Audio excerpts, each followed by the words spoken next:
Passing a woman's beta male test, or a crap test as it's so commonly referred to, basically is the #1 question that I receive on this channel. It's something that every single guy has at one point encountered and probably has lost the love of his life to, because he simply took what the woman was saying way too seriously and broke his frame. And this is probably the most frustrating thing that any guy can go through. I'm sure you can relate to this. There's probably been a time where you met a girl while you're out and about, maybe at a club, a bar, a party, whatever it is. You guys are hitting the conversation off. Sparks are flying. You're really feeling everything she's talking about. She seems really interested in you. And she's not only just your physical type, but she's also able to keep a conversation going. And she seems like she might be a nice woman to hang out with, even if things don't go farther than they are, but you're hoping they secretly do because you actually feel that spark of attraction for her. But then she hits you with a crap test or a beta male test. And slowly but surely, maybe she says, "You're a jerk," or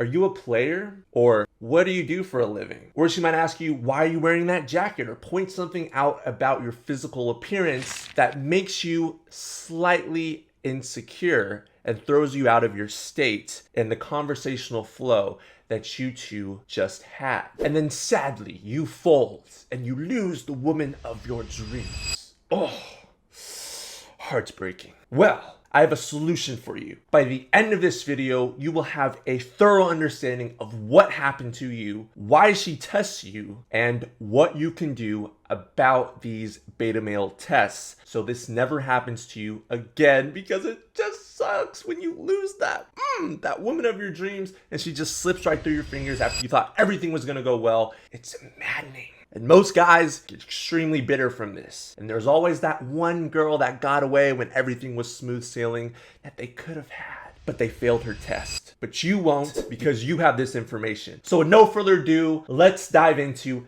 passing a woman's beta male test. Let's get it. So before we begin, drop a like on this video so that more guys will see this video and the YouTube algorithm pushes it out. And then subscribe to the channel and hit the bell notification so you don't miss an upload. Guys, these are extremely valuable uploads. You don't want to miss any of them moving forward. And last but not least, you want to comment what you think about all of this. Maybe leave a story about the girl that you lost due to one of these tests and how she tested you and how you failed and what you did about it. Comment that below as well as we continue. So no further ado, let's keep scrolling. So here's the reality of crap tests. Most girls, surprise, surprise, they're not mean, okay?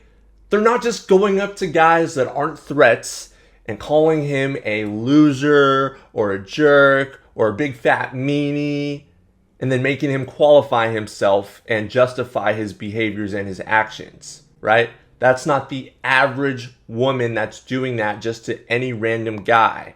That's not a quote unquote threat. So then that leads to the question, why do women test you in the first place? Well, when a girl's testing you, it's because you've checked off the initial attraction box, and now she's just trying to get a feel for if you're really that guy. If you're really who she thinks and who she actually wants you to be. Are you that dude? Does your face, your body language that initially attracted her, does that match up with how you communicate and sub-communicate?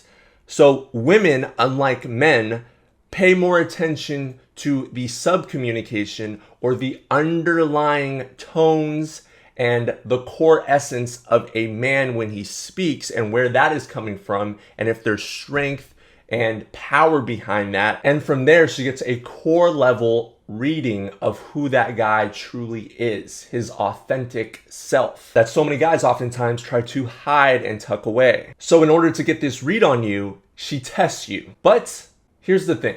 Would a girl have to test Tom Brady?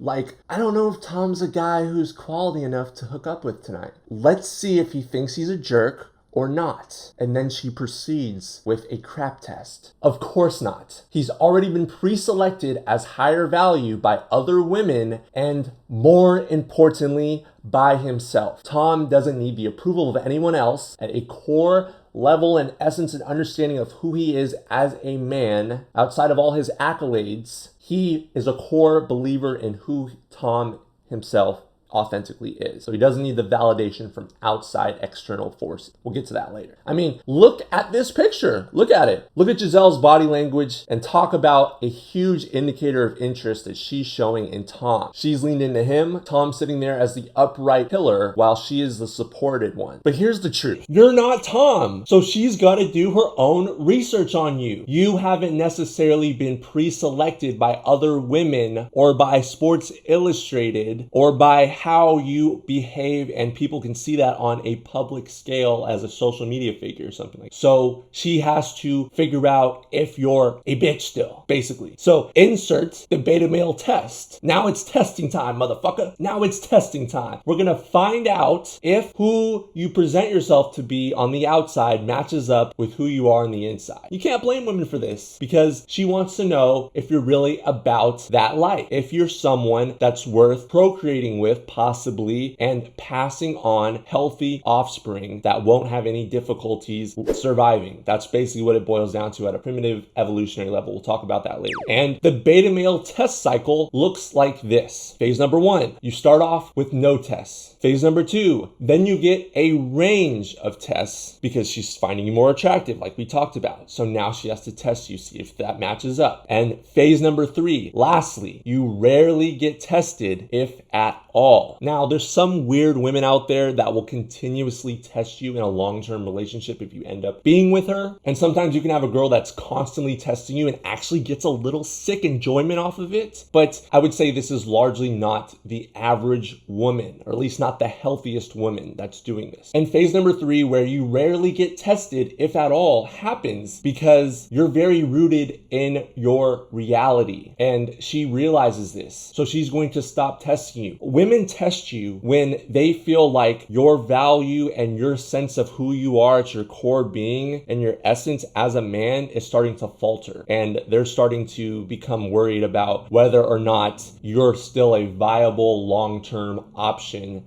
and you're stable enough to support not only her, but the potential of a family. So she's looking at that as well, seeing if you're rooted in your reality no matter what happens in life. And unfortunately, if you lose your job and your reality is like, let's say, attached to your job or something like that, and you believe that's where you get your value from instead of from who you are, she's going to notice that your behaviors changed and start testing you more frequently until she's able to pick apart the fact that you lost your job and that was what was holding up basically your whole support system of who you believe yourself to be. And then the whole house of cards that you built your lifestyle around and who you are begins to crumble. And this happens to a ton of guys because they're building their foundation of who they are, not on their core essence, but on the external things that they can bring into their lives. So how exactly can a woman tell that you're rooted in your reality? Through your overt and sub-communication while talking to her. Like we talked about, women look not just at what you're saying with your words, but also what you're communicating through your body language, through your mannerisms. Are you fidgeting? Are you tapping your foot? Are you wiping your nose? Are you picking your ear while you're talking to her? Are you doing random weird crap like that makes you appear nervous around her, like you've never seen a woman like this? Are you supplicating in any subconscious way? And this shows because number 1, you're not qualifying yourself. Number 2, you're not trying to impress her or anyone around you. And number 3, you're just being yourself, guys. That's ultimately what it really comes down to. You're just being you. And you couldn't care less about what anyone thinks about you because you only care about what you think. And like we've talked about before on this channel, you have a system in your brain called the RAS, or the Reticular Activation System, aka your selective focus, which means you tend to focus on things that have the most value to you moment by moment. So this changes moment by moment, and we'll get into how this changes, an example of that next. But it's your selective focus that fluctuates depending on what situation you're in. For example, you might be out eating lunch with one of your homies and he's talking and a cute girl walks by. Well, your RAS would tune out whatever your friend is saying and focus in on the cute girl walking by instead. This happens because at the moment, the cute girl holds more value in your mind than whatever your friend's talking about. Well, going back to how RAS ties in with how women test you, if what a woman says to you doesn't hold greater value than what you think about yourself, you're not going to react to anything she tests you with. Now, why is this, you might ask? Because her opinion doesn't matter. It doesn't mean anything to you. Because at the end of the day, what matters to you is you. This sparks a greater attraction because you reaffirm to both yourself and to her that you're grounded to your own center of reality, right? You're not just a feather in the wind being tossed and turned whichever way the current stream of emotions is going around you. No, you are the firm, tall oak tree in the forest that's deeply rooted and understands that there may be a howling wind around it, but no matter how damn windy it is, no matter what storm comes its way, that firm oak tree, that center of reality that you've deeply rooted because you understand who you are at a core essence, stands strong and tall and firm through it all. Why is this so attractive, right? Why does being grounded to your own reality, being the center of it, why is that so attractive to women? Because at a primal evolutionary level, it means you'd be a safe mate to breed with for the longevity of the offspring. Here's a funny example. Can you imagine a caveman just being all emotional and swayed by a cave woman who's like, "You're a meanie." And then he goes around asking the other cave people if he thinks he's a meanie, trying to convince himself of who he is based on the opinions of others. Beta! So what's the root issue? What does it mean when you put on a front, justifying or qualifying yourself, trying to think of what you'll say to make somebody like you, worrying about their opinions, feeling emotional about whether or not they'll hang out with you or if they'll like you? The first thing it shows is that this other person's probably so much in the forefront of your reality that they have a lot of value to you. It also communicates, I don't value my own faculties highly enough to take my own opinion of myself over somebody else's. And the third thing it communicates is, I need other people to believe what I believe in order to make it real. I value other people's opinions more highly than I value my own. So here's what it boils down to, boys. Ultimately, it boils down to being a man that sees the world through his own eyes. Therefore, if a girl teases you, it just bounces off of you. If people tease you in general, it just bounces off of you. You trust your own opinion of yourself. Thanks for watching. Like, comment, and subscribe for more content like this. This is just a sneak peek of what's going to be in my upcoming book. Hit the notifications for all my videos moving forward. They're all going to be concepts that's going to be discussed in my upcoming book. Get this video a like so more guys get this information. I put in a lot of effort for this. Have an amazing rest of your day.